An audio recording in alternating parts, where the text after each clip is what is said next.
everyone, and welcome back to the Unfiltered Wrestling Podcast. It's part 2 of our Crown Jewel Day. So we saw everyone this morning, and now it's time to review the show. As by ever, we're joined by Tim. Hi, Tim. How you doing, mate? I'm not too badly. Very excited after what was a very, well, without spoiling it too much, positive PLE. Yeah, you say that, but I know you've got a little bugbear that you need to get off your chest before we get into this great show. So over to you, Tim.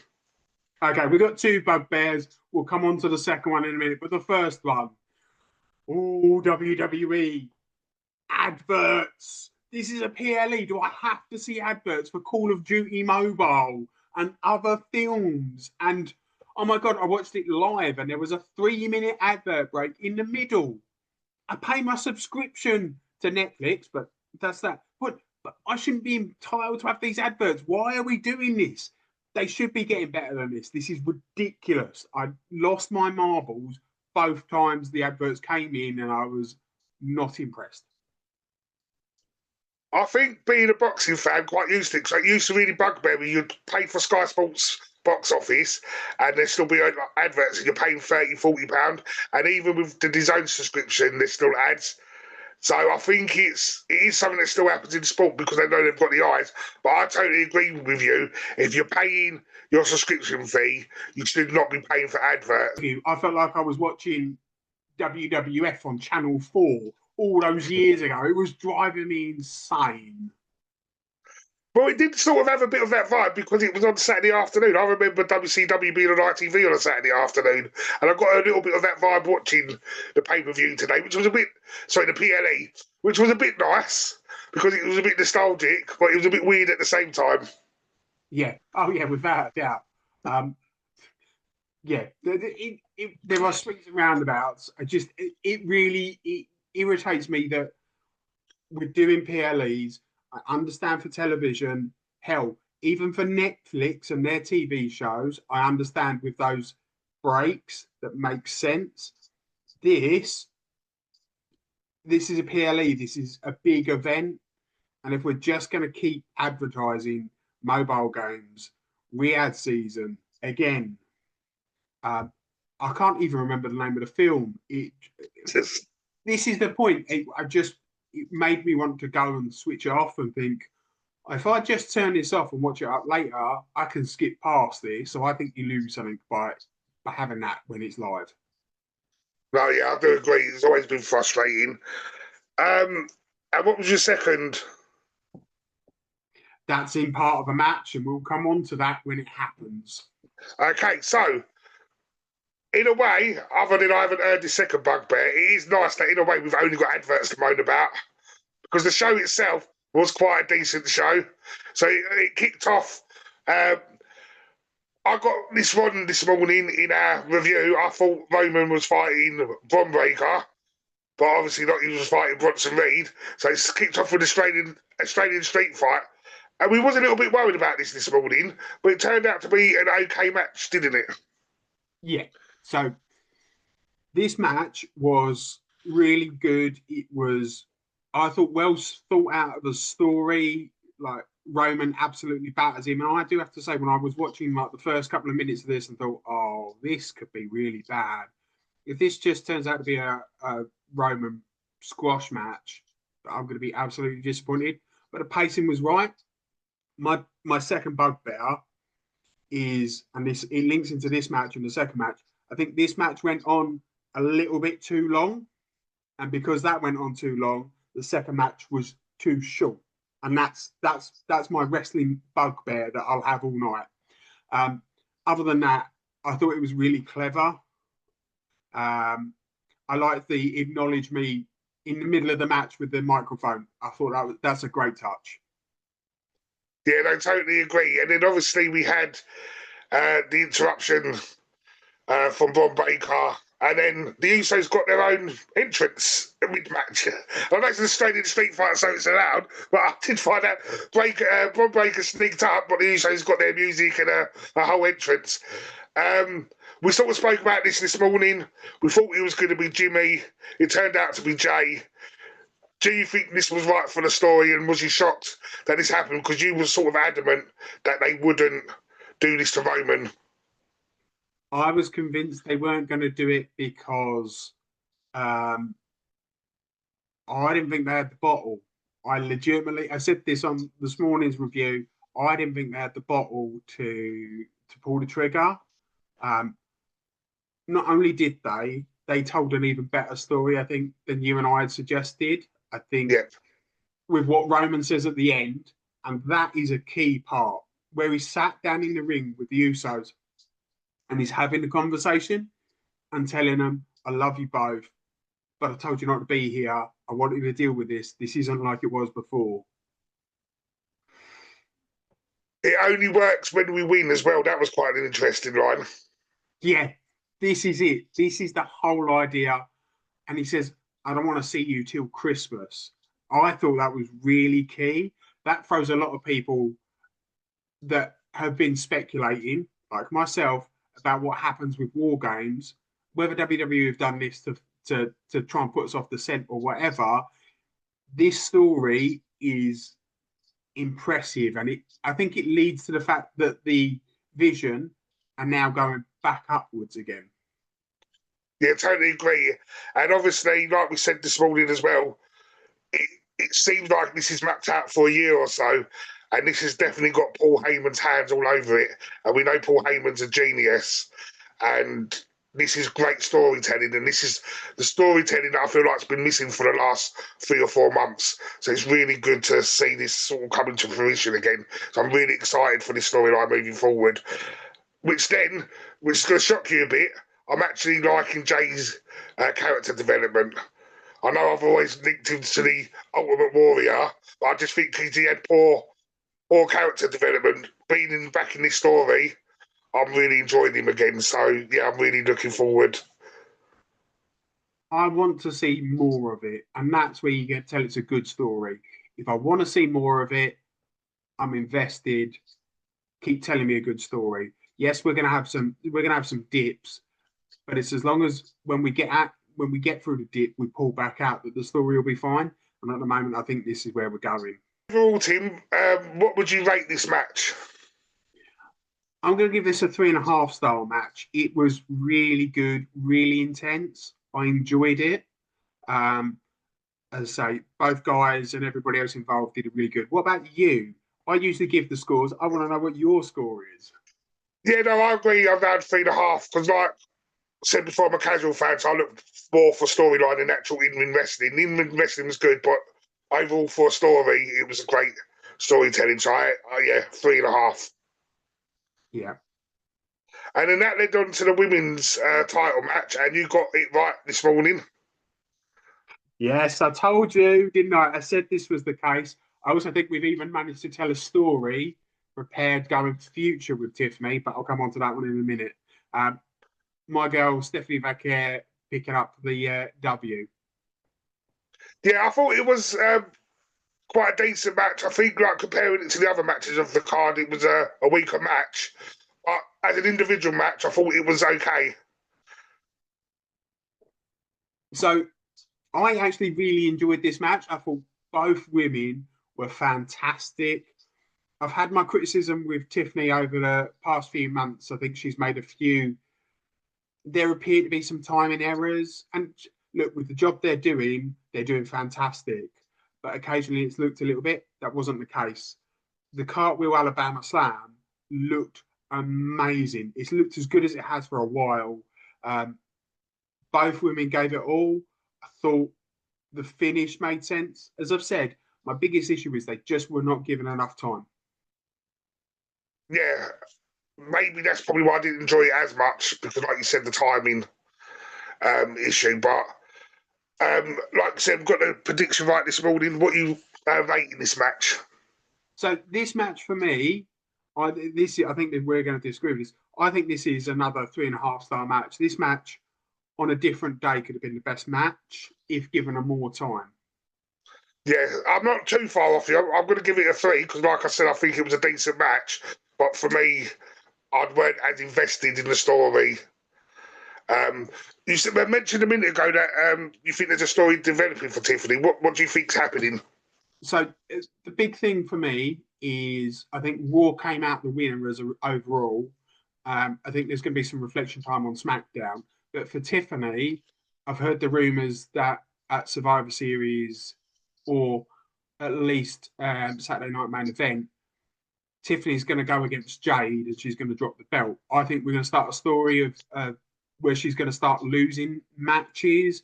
She's going to have a bit of a downturn in luck, and she's going to have like almost like a dip towards the end of the year, so that when she's ready to come out next year, she's coming out swinging. Yeah, no, that does actually make a lot of sense, and I can see that happening, because we did say this morning what was left for her, and we were talking about maybe slipping back to Jade or Nia. So with what you're saying there, that does make complete and utter sense. Now, then that led on to, I don't know how to explain, this was a clinic, this was a masterclass, this was every casual fan's wet dream, because it didn't have all the intensity of the intro wrestling moves. It just had spots galore, and just from the start, like, I got so emotional during this match. The fact when John came out, he took the camera off Stu for a second and said, "Let me shoot for you." He wrote AJ Styles an introduction that gave AJ Styles his flowers, and that just really like touched me. They didn't even run the bell. So I got a bigger kick when I saw AJ eating trunks rather than like tights. I was like, "Oh my god, well, he's not even doing the gloves." Oh my god, this is old school AJ. This is brilliant. Even now, I'm getting like goosebumps thinking about this match. save it. I want to sit and watch the match again. And I know I was one of these people who said, please don't let it be a long PLE. And I thought, when I saw the match, and I thought, God Christ, they're going to come in at less than 3 hours this, right? Bloody hell. Well, 20 minutes out of these two, it'll be all right. I think I clocked it closer to 40. I want to double check it at some point. Oh my God. I just don't know where to start. It was nostalgia like through the veins all the way. I think John was at his best. AJ just shows how much of a great technical wrestler he is. There was that angel win off the ropes, and where Cena landed near the ropes, AJ just tucked his arm. We're in a spot fest, and you're even still thinking, to be technical, that just to make sure that he couldn't reach the rope. And I just think that just proves how great of a wrestler AJ was. Right, let's try. I'm going to test your knowledge now, Tim. I know you've only watched the match once, but let's try. You tell us the finishers that were on the show and who they belong to. Jericho from Chris Jericho. That was a big nod. We had the RKO, an attempted punt from Randy Orton. We had, I'm trying my best, there was so many. We had the Skull Crusher finale from The Miz. Pedigree. Sorry, yeah, we had a pedigree from Triple H. Sweet Chin Music. So that was AJ hitting the Sweet Chin Music. As we said, he did hit the Fallen Angel from Christopher Daniels. There were so many. I lost track. Oh, we had a crossface, an STF, calf crusher. Like when you're doing finishers as submission holds and you're still pulling this off. 100%. And another thing as well, to show, go back to how off the crowd are, because obviously, as we see from Unreal, matches nowadays are very, very planned. The crowd chanting for 619 and they teased it. I thought it was fantastic, because the simple fact was, even Wade was like, these 99% of wrestlers can't do it. And all of a sudden, Cena done the trip and AJ was laying there. I think, no way. And luckily it didn't. But that must have come off the fly, because the crowd only just started chanting it. I don't think they would have done it otherwise. And that just again shows me how brilliant. That would have been an audible called like 2 seconds before. And even that just built into the match. Yeah, and we've got to remember, a cane choke slam, Undertaker's tombstone, on top of those moves, we were hitting like nostalgia glands all the way through. But the biggest moment for me, I feel, and this is, I did actually tear up a bit, was the Sister Abigail for Bray. The fact that John pointed to the air at the pin as well, and then when he stood up, all of a sudden the fans had the fireflies going. I just thought, even this crowd are great. But again on the fly would have just got their phones out. And that bit for me, I don't usually get emotional at things, but for some reason I did feel a little bit of tears in my eyes, and I thought that was just such an amazing tribute to Bray. It's the best. It is literally. If John Cena said, "Sorry, I can't do my last 3 dates," we'd all go, "What a way to go out!" John, we don't even care that you can't do your last 3 dates or 4 dates. Thank you so much. That match is. It makes you really understand what we're missing with John Cena, and maybe this 100%. goes back. Maybe this goes back to the idea that this heel turn was such a bad idea because we could have so many more of these fun times. I know the build for this was a little bit weird. WWE are painting it as a Twitter fest or X fest or whatever we want to call it. I could have watched them go on it for ages. And it made me feel, do you know what? If this PLE goes to 4 hours because they've been given 40, 50 minutes, I could probably live with that. And another funny thing, I weren't even a big Cena fan in his original run, but I'm loving him this year. He's going, and it even again made me a little bit sad when he walked up the aisle, just held up 4 fingers. And I wonder if Triple H is kicking himself in 2 ways. One, is he thinking, shit, we put this on third, how the other 2 matches are going to follow this? And secondly, is he thinking, this should have been his last match? Because I totally agree. If John leaves on a match like that, then I think he's the greatest wrestler ever going. Because that was just one of the best. It's definitely match of the year for me so far. I can't remember watching this. Yeah, my star ratings 7. I text you this 7. I know we're going to break 5 stars. It had everything. I'm going 10. I want to go 10 now. It was so good, and I'm glad that John did everything as well to make AJ feel special. Yeah. Because while we're only talking about 4 more dates with John, we could be talking at less than 12 months with AJ. And if he's put in that performance, and I'm a big AJ fan, I love his work, but if he's putting that together, and he's had good matches with other people, and there have been times where it's been letdowns. He's putting that kind of performance with John Cena. Imagine what he could do with Seth Rollins. Exactly. Go back to TNA for a match that we think he's going to do. Imagine what he could do there. This is it. I will be saddened when he finally goes. And another thing I liked as well is we've seen Cena's matches over the year, the AA just ain't enough no more. So the fact that he did a tombstone, then the AA, to beat AJ, makes it obviously still sticking with, obviously John's getting older now, but he still made AJ look strong. Because AJ went through all that and he just didn't get pinned to an AA. He got pinned to a tombstone followed by an AA. So I think even the ending just, all great. Got nothing bad to say about it at all. No, I'm with you. Look, I at some point, probably over this weekend, I'm going to try and find another 40 minutes to sit and watch the match again. Yeah. And then that led into what we thought was going to be match of the night. And I felt really sorry for these girls because it was, and I did text you, all John ever says he wants a follow that moment, and that definitely was a follow that moment. I am so sorry for these women, but these are 4 of the best wrestlers in the company. And we're not just talking women, we're talking full stop. And they had to follow that. And not surprisingly, the crowd were a little bit flat. If you'd have gone through that kind of emotion, you would do. I think WWE did the right thing, though, in bringing Rhea out last so that you'd have at least something to build from. But, yeah, where do you go? Again, I think, and I know I moaned about this referee, but Jessica, again, does annoy me. So she does take me out of it. Like the way she was putting Rhea back. I know they were trying to build for the hot tag to get that pop because they're in Australia.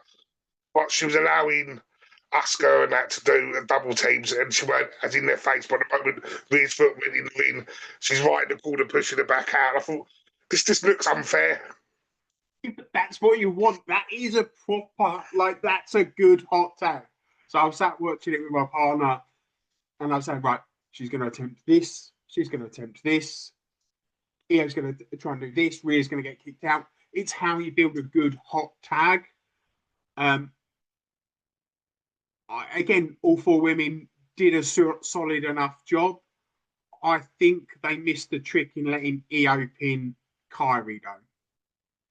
That's what I was about to ask you, because this morning I was adamant it was going to be Rhea because Australia, and you agreed it made sense. So I was quite surprised with Io doing the pin, but yeah, I agree. I think it's missed the trick.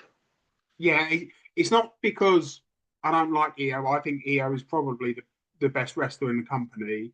I think you're in Australia. I know Bronson got his flowers, but he wasn't a fan favourite. They didn't cheer his name or anything. They were cheering for Rhea. Rhea got the biggest pop. She should be the one to get the pinfall. What role is Kyrie going to have? Because she's the one. She saved Asuka. Her push is what saved her. So what's that going to entail? I totally agree. What you star in this match? Maybe this is a sympathetic 3-star. It was solid. All four women looked great. The moves were good. You were just struggling to follow that. Yeah, I'm actually 2.5 in it, and part of it is for Jessica because I hate her. If I see her in Bethany, she's just doing her job. I thought she did what I would consider a solid, like, tag team build up. I don't have a problem with that. Asuka and Kyrie were working as heels. They did a good job for me. I think for me as an immersion, like, I get the ref's job and stuff, but I don't think unless the ref's bumping, the ref should be. It should all be about the wrestlers. But she's very loud. She's very aggressive. She's very sort of front and centre. And that puts me off.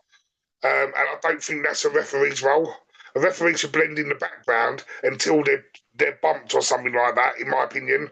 And that's why I do get put off by these sort of refs that try and get camera time. She's a solid woman. She's like, I wouldn't be surprised. Again, I don't know enough of her. I wouldn't be surprised if she was hoping to be a wrestler.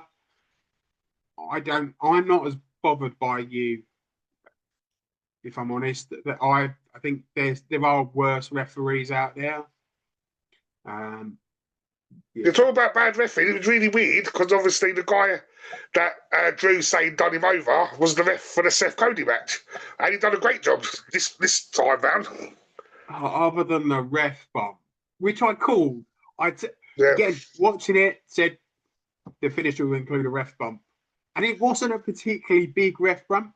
To be fair to the referee, he did get up, and it was only a momentary distraction, which was fine. We didn't end up going with the referee. We got something.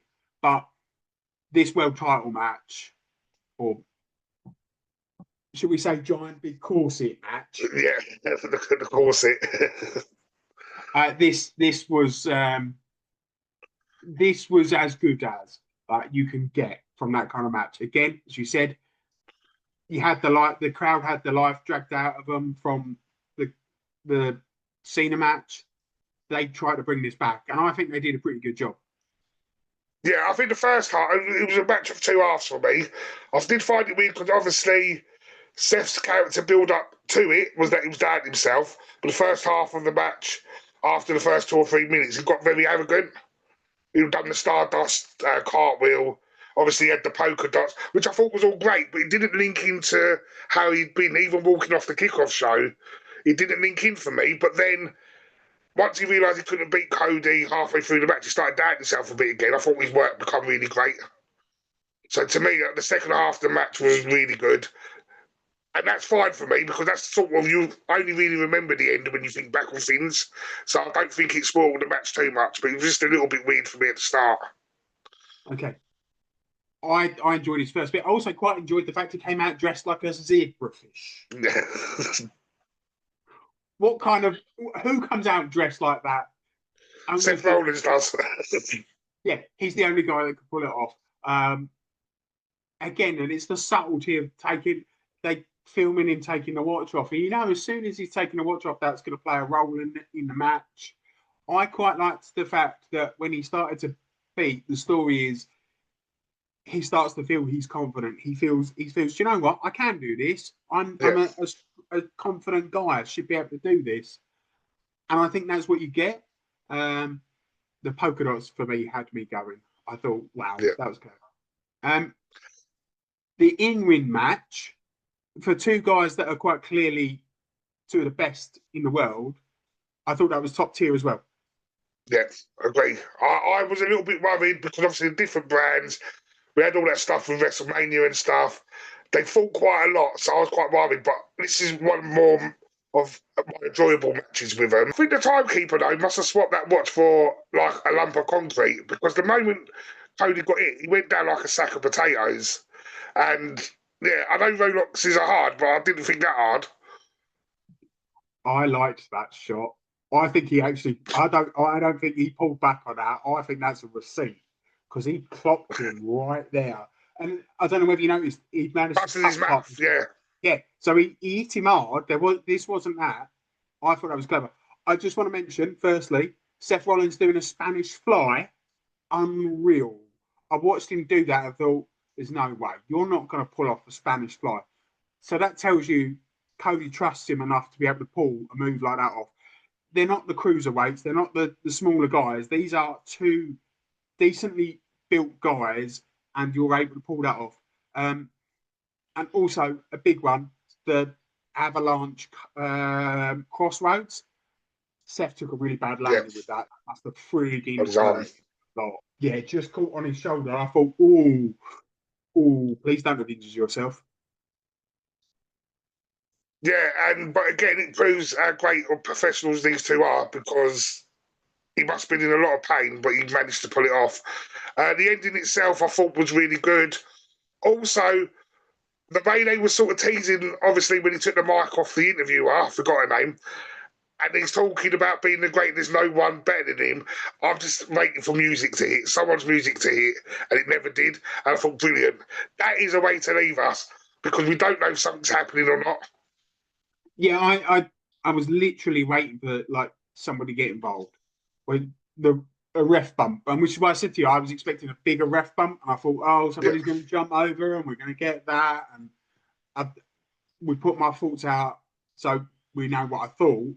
But the fact it didn't happen like that, it was just a sucker punch with a watch, and then he hits him with a stomp, and then he hits him with a super stomp, and he pins him that way. I think I know what you said the other week about him feeling like they dropped him off a little bit. He's back up here now. He's like yeah, the I agree.